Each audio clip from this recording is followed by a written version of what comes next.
Hi everyone and welcome back to my YouTube channel. So guys, today in this video I'm gonna tell you how to fix not getting notifications on iPhone. If you're not receiving notification on your iPhone, there are several potential solutions to explore. First of all, you have to do is check do not disturb mode. Make sure that you haven't enabled do not disturb mode. You can check this by going to your control center and from here you can see do not disturb mode. If it's enabled, then you have to simply disable it. So guys, after this then you have to do is check silent mode. Ensure that your iPhone is not in silent mode. You can check the physical switch on the side of your iPhone, or you can go to your settings, go back, when your silent app takes on from here you can see silent mode. If it's enabled then you have to disable it.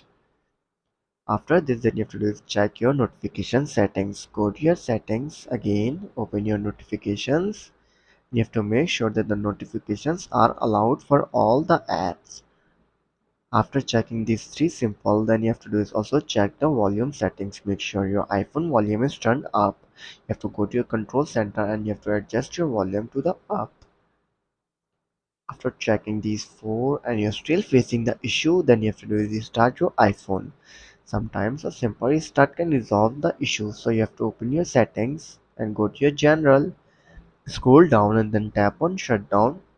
Shut down your iPhone and then restart it after 15 to 20 seconds later.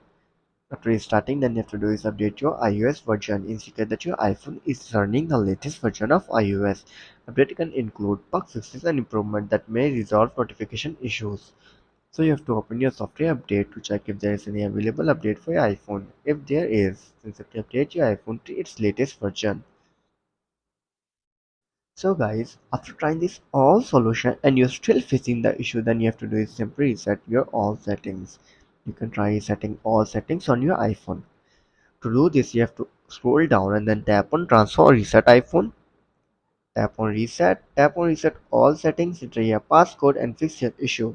So guys, if this video helps you, then make sure to like and subscribe my YouTube channel for upcoming videos and thanks for watching.